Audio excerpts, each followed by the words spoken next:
Hello and welcome to today's show. I'm Jamie Smith, Cancer Control Specialist with the Kentucky Cancer Program. Oftentimes we talk to people and they want to know what they can do to help prevent cancer. Other times we meet people recently diagnosed and they want to know what other kinds of natural complementary therapies are available to help them with treatment. Today I'm joined by Yolanda Heath with Heath Health Foods, and she's here today to talk to us. She's an expert in vitamins and herbs and aromatherapy. So welcome to today's show. Well, thank you. Thanks for having me here with you. If you could just kind of tell a little bit about yourself, maybe some of your history and how you became to own your own health food store. Okay. Well, I'm actually a nurse by trade, fourth generation nurse, so it's always been in my family. And we have really always studied health and nutrition. That's part of being a nurse is one thing, but several things had happened in my family. My father became ill along with my father-in-law, and so we started looking for, I guess, treatments outside of modern medicine, because we know modern medicine's great, but there's a lot of complementary therapies out there that you can use. And so that really started my quest on vitamins and herbs and supplements that you could use. And as time went on, after we opened Heath Health Foods, which has been about 5 years ago now, I really started learning a lot more about aromatherapy. I was real familiar with it as far as, you know, lavender oil, because we all hear about lavender oil or peppermint oil or things like that. But I really wanted to enhance my knowledge, and so I've gone on to become a certified aromatherapist, and along with that, a healing touch practitioner, which is using the aromatherapy oils along with prayer and laying of hands to help, I guess, relax people and get them into a more comfortable place as they're going through different stressors and life processes. And so the challenge and the goal now is just to learn as much as we can, and my staff at the health food store, so we can help others to manage their medical conditions, or just to get healthier than they already are, or to enhance what they're already doing. Great, great. Well, a lot of people out there may be concerned, you know, they always want to know what they can do every day in everyday life, what they can do to help prevent cancer. And there's lots of things out there in the media. They talk about foods and they talk about activities that you can do and things like that. So what are some of those studies out there that you've heard about that go along with that healthy side? Okay. Well, as you know, the internet is a great wealth of knowledge. You can get on the internet and find studies everywhere. But some of the larger institutes, Mayo Clinic, the National Cancer Society, and things like that, they've compiled a list of just some basic things that you can do. One of the most important things we can do is a healthy diet, including, you know, plenty of fresh fruits and vegetables, getting your foods from plant sources such as whole grains and beans. It's proven that fruits and vegetables have high antioxidant contents, which antioxidants help to pull the toxins from the body. So that's something that you can do. They also help to repair the damaged cells that we have.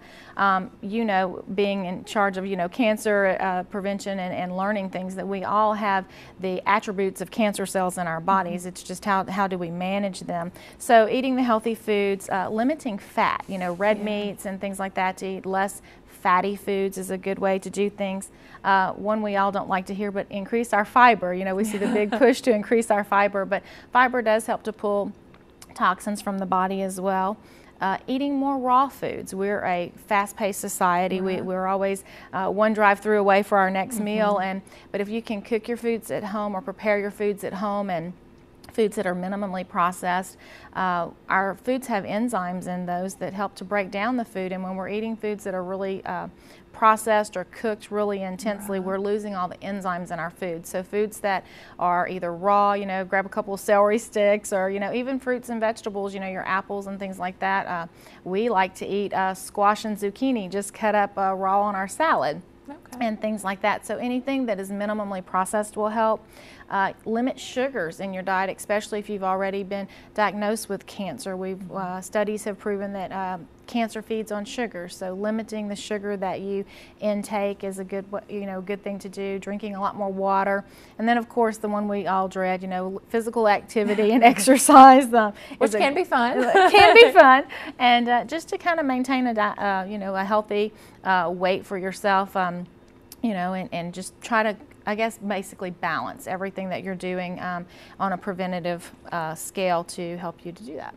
And one thing I've noticed too is whenever you really do change your diet, my husband and I recently got on this big health kick, and we've really been watching what we eat, trying to eat a lot healthier and exercising. you feel so much better. You have so much more energy that you don't have, I guess, whenever you do have all that like processed stuff, it can kind of drag you down. Exactly. And the funny thing about that is, we tend to, I feel bad, so I don't want to do anything. But if you start doing something, then you end up actually feeling better. That's very interesting. I was speaking to a physician recently. He's a rheumatologist, and talking about some patients who had fibromyalgia. And he was saying, when you have fibromyalgia, you're in so much pain, you don't really want to move. But the opposite effect happens if they move a lot more, they tend to feel better. So it's kind of a mind game, I guess. It is. So when in doubt, just get moving, right? Yeah, exactly. Let's talk a little bit then about the aromatherapy and some essential oils. And I know you brought like a little bottle so people can actually see what they come in. They're kind of small. Kind of small.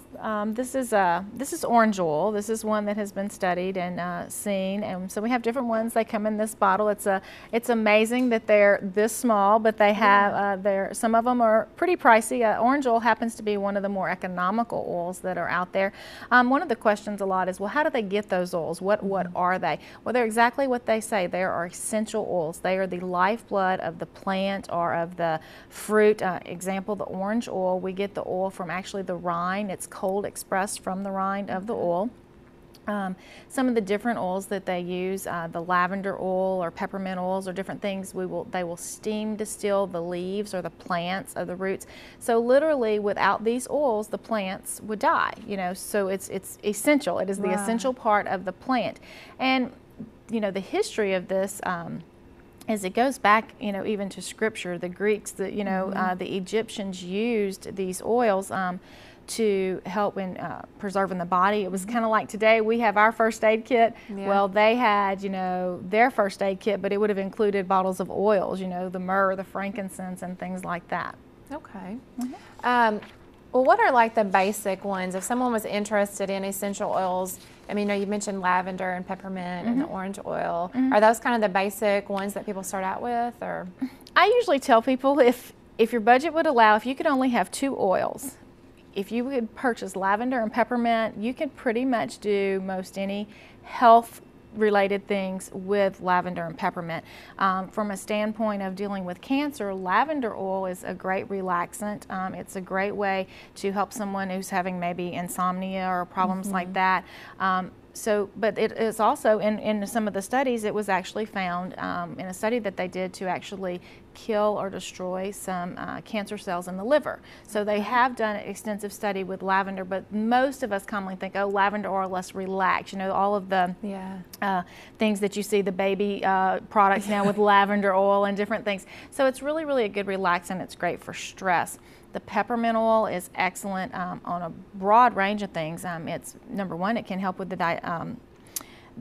with nausea and vomiting and things whenever, the digestive concerns that people have sometimes with chemotherapy. It's also excellent for pain. Sometimes headaches. If we get a headache, I tend to put peppermint oil on my head and it feels a lot better. Again, it's real common. So if you could only pick those 2 oils, and they're pretty economical because they are so widely used.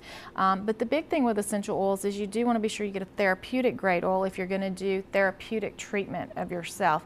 You see now the candles with, essential oils. There are perfume grade essential oils, and then there's therapeutic grade oils, and there is really a difference in the purity, the quality of the oil, and how they test the oils. So we'd want to be sure that anyone out there that would be using essential oils for therapeutic purposes and health concerns, that they would get a high quality grade oil to do that with. And how long would it take a person to really learn how to use those oils effectively for those kind of treatments? If you were doing basic treatments, we have a lot of people that come into the health food store, and we'll talk to them about the oils, and we'll give them information. We'll show them how to use the oils and things like that. If you're just using 1 or so oil, it's not that hard to learn. A lot of it is experimenting. How much oil do I need? What do I need? How do you use these oils? Where do you put them? It's aromatherapy, so actually the smell is one of the biggest things that you do. You can inhale the oil, but you want to be very careful because some of the oils can be toxic, meaning when I say toxic, if they're a menthol-based oil such as peppermint, if you inhale it too close to your nose, it can burn a little bit. Right. But you can, they show that you can just pass the bottle across your face like that to be able to inhale the oils. The safest place, believe it or not, to put essential oils is the soles of the feet. I've heard that like your feet are like the one place that connects everything in your body. Correct. What it actually is according to reflexology, in your feet and in your hands, almost every sensory point in your body has a connection point in your hands and your feet. So if you apply the essential oils to your feet and rub them in, you're actually hitting, per se, most all of the organs of your body.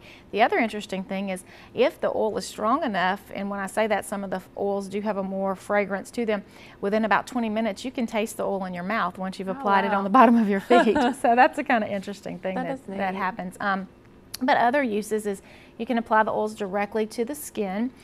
If you do that, there's a carrier oil. It's a vegetable oil base. You could use coconut oil, you could use olive oil, almond oil, jojoba oil, grapeseed oil, any particular oil, and you mix that with your essential oil, and then you apply it to the skin, and it's actually called a carrier oil, and what it does is it carries the oil into the skin. It also helps you when you are using this, you would have to drop probably 20 or 30 drops to say cover your whole arm, but if you use the carrier oil, you could put 5, 6, 10 drops in the carrier oil and then apply it. So you're still getting the therapeutic effects of the oil being across the whole body, but not having to pour this whole bottle onto the body. Now for that carrier oil, is that just something like you can just go to the local grocery store and buy? You can. We do have some that are specially tailored to the skin versus just using, but it's very safe to use just olive oil. One of the cautions when you're using essential oils is if you get, by chance, have it on your hands and rub your eyes, do not wash it with water because oil and water don't mix. Right. So you would actually use an oil to get that out of your system. Yeah. Another way you can use essential oils is the FDA has approved some oils to be taken internally. But again, you want to do that with medical, guidance and, someone who is a professional dealing with essential oils and things like that. Because not all oils are safe to do that with. There are some that can actually be toxic if you took them internally. So it's a lot of safety data, knowing the safety data about each oil. You can't just, there's some general safety guidelines, but there are some specific ones depending on the oil. Okay, well that's good. One thing too, just a question that popped into my head, you always hear about some of those oils that are aged over a process time. You've got like, I think they said like in the store, it's pretty much like 10 years is pretty much the max, like with some of those oils that have aged. Is there a time frame with those for them to be the best? Like should they be aged or should they be new? Well, there's a definite difference between a carrier oil and an essential oil. The carrier oils, we think of the almond oil, the olive oil, things such as that. Think of this in your cabinet. If you go to your kitchen cabinet and you take out a bottle of olive oil and you open it and you smell it, sometimes it smells great. Maybe 2 or 3 months later you go and you think, oh, I forgot I had that olive oil, and you open it and it smells rancid. Right. So those carrier oils could actually go rancid. Some of them have a definite long shelf life, but some of them can go rancid. So smell, best guess there is to smell it, see how it smells, see if it smells fresh. Now the essential oils, you want to make sure that those are stored in a dark bottle, away from the sun, away from heat, kept in a cool place. They are also very volatile, so if you take this little bottle, and it happens all the time in my health food store, someone will open the bottle to smell it, and it doesn't get closed all the way. So then what happens is the molecules of the oil actually escape out. So before you know it, you could turn around and have an empty bottle just because there was a crack in the lid. Oh, wow. Because they are very volatile. They're very flammable as well, so you want to be very careful when you use them. And again, if you keep them stored, dark bottles away from the sunlight, things like that, then you're getting a good oil. I also caution people all the time because there are no laws here in America on who can make essential oils, and we have a lot of wonderful people who make homemade essential oils and things like that. But if you ever see an essential oil just in a clear glass bottle, that's not going to be a therapeutic grade. As you see, this bottle is a dark amber color. There's also, you'll see them in a dark cobalt blue color, but just a clear bottle is not necessarily your best therapeutic oil that you want to get. So those are some tips, I guess, that you can note if it's a good oil or not. Right. Make sure you're buying what's going to be good. Right. How long has aromatherapy been around? I know you said they've used essential oils for a long time, but how long have they used actual aromatherapy as a treatment? Well, the interesting thing is the man who they call the father of aromatherapy, he was a French chemist. Gustave was his name. And according to what I've learned and read, in like 1937, he was in his laboratory. He burned his arm, and what he did is he stuck his arm in the first thing he had next to him. Well, luckily for him, it was lavender oil. He had no scarring and no damage to his arm after he did that. So lavender oil, good tip, is excellent for burns. So once this happened, he continued to do a lot of research. So in doing that, he went on and found lots of studies. So for about 30 years in France and Italy and Germany, they've been doing a lot of studies with the essential oils and things. Here in America, it started about in the 1980s, 90s. It's getting more and more research now. As we find more of us individuals who, especially in the medical field, who are learning about it, who are interested, that's where we're seeing more and more studies. There's several studies that's been produced out of Brigham Young University and things like that that are really coming into the oncology population with essential oils and oncology. I have a colleague that is a really good friend of mine, and she's done several workshops and studies that she's completed on oncology and cancer and using essential oils. So, and it's covering all aspects of cancers, not just, you know, breast cancer for women, but the prostate cancers, the stomach cancers, any type of cancer. So I think over the next probably 10 years or so, we're going to see it a lot more prevalent, because we are seeing it, especially some of the teaching hospitals and research hospitals. We're seeing it more and more here in the States. So how's aromatherapy administered then? Is that just through the breathing it in for aromatherapy? Well, you can do it a couple of ways. You can, some of the aromatherapists or practitioners that use it will just have the patients breathe it in and smell it that way. Some, if, for example, if someone has breast cancer, then they would actually could make mixtures up and apply it directly to the breast. Okay. Some will have the person take it internally. Again, as we mentioned earlier, if that's going to be done, it definitely needs medical supervision on how you do that, but you would actually take the essential oils, put it in the little capsules, and then you take it with either some rice milk or something like that to kind of counteract it. Okay. Another thing is you can do bath salts. A lot of people you hear of talking about putting the essential oils in the bath with you. Well, the interesting thing, we know oil and water doesn't mix. Right. So if you just sprinkle oils on top of your bath water, that's where they're going to stay. Yeah. So if you take some Epsom salts or some even milk, you know, we have wonderful milk baths and things, and you mix the oil in with the salts, then put it in the water, then you're actually getting the oil dispersed through the whole water. So, you know, body soaks, different ways. So there's a lot of different ways that the oils can be used therapeutically. Okay, that's some good tips. Now, you said earlier that when we talk about any other kinds of possible concerns people might have with using those, now you said, of course, sometimes internally there can be an issue, but are there anything, other complications you've heard of with people? Aromatherapy in and of itself is generally safe. You will find, you know, if some people could have a skin sensitivity to it. One of the biggest things is sometimes our body reacts by detoxifying itself when you're using these essential oils or any other medications or different things. And so sometimes you can have a skin rash. Sometimes people have an adverse reaction to it just because the oil may be doing its job and working and pulling toxins. So you could get some nausea or different things from it. Overall, though, they're safe. Okay. Okay. So I guess if a person's like allergic to one of those plants they're pulling the stuff from, especially, they're going to see a reaction with that. Right. And I usually have people, if someone says, oh, I'm definitely allergic to peppermint oil, well then on the safe side, I'm not going to have them exposed to peppermint oil. I'm going to try to keep that away from them. But overall, they're very, very safe. But there are, just like with anything else, some people do have reactions. Okay. Okay.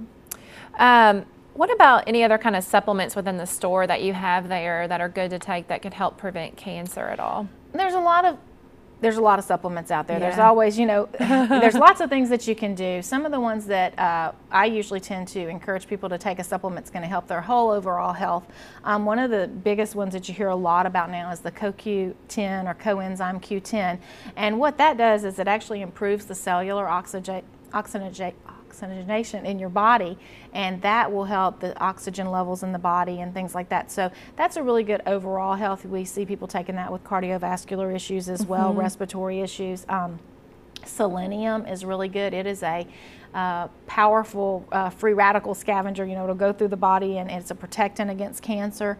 Grapeseed extract is an antioxidant. It's also a great thing to help build your immune system as well. And good, just multivitamins will help overall. Again, most of us eat, if we try to even eat healthy, as you mentioned, you and your husband, changing your diet, the problem we have is our soil. The soil that we grow our fruits and vegetables in is not, what it used to be. So even though we're eating healthier, and even though several of us are, eating organic or, foods with no chemicals and pesticides, our soil has been so depleted that we're not necessarily getting all of the nutrients that we need. So just a, good multivitamin. Fish oil is always good because it helps with the circulatory system as well.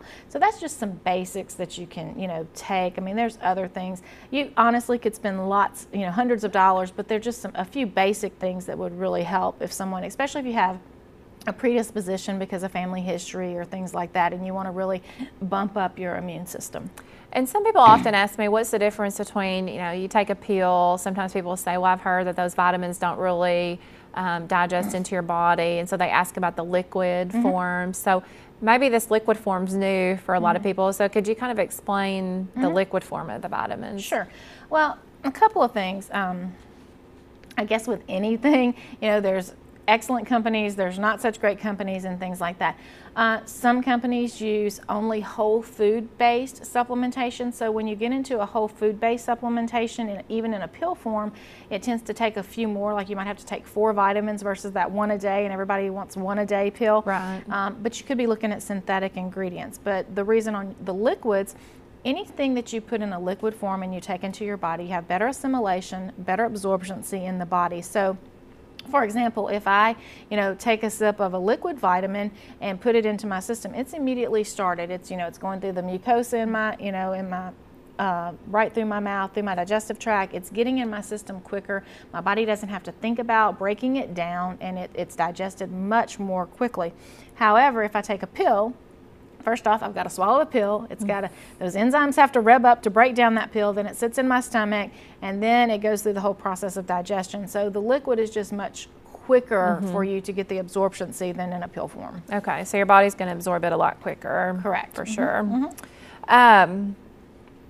When we talk about boosting immune systems and strength, you've talked about a lot of people being tired, especially when they're going through treatment, and it's not necessarily just cancer as well. It can be other issues, health issues, where people might have immune deficiency. So what are some of those things that people need to look for to add to their dietary supplements? Vitamin C is number one. It's really one of our great immune building things that we have. We're also seeing a lot of studies of vitamin D and how so many of us are vitamin D deficient. Those are two of good basic vitamins that you have along with your multivitamins. But some people don't like to hear about is garlic. People are like, oh, I don't want to smell like garlic. But garlic is excellent for your immune system. I mean, it will build your immune system. It's great for your cardiovascular system. So it's a really good immune building herb out there, as well as a food, because you can eat just raw garlic and it will really help. Olive leaf is a really good product that you can take as well. It increases your immune system. Olive is actually a natural antibiotic that works with the body. Mushrooms help to boost the immune system, and it also has anti-tumoral properties in mushrooms and stuff. So there's a lot of things out there that you can do to just boost your immune system. But most economical, vitamin C is a really good one that you could do, and eating more garlic and onions and things like that sometimes all of us stay away from. But it's so good. It is. Well, you certainly taught us a lot today, and I know that some people out there may have some questions, and so maybe they want to stop in the store and talk to you more. And then also just kind of tell them really briefly about some of those programs and classes that you offer there. Well, we'd love to help anyone if they stop by the store. We're located right on Lone Oak Road, directly kind of across from Whitehaven. I always tell people we're in a little house. We're not in a strip mall because they look for a larger building, but we're in a little house right there. As far as classes, I do some basic classes on how to use aromatherapy.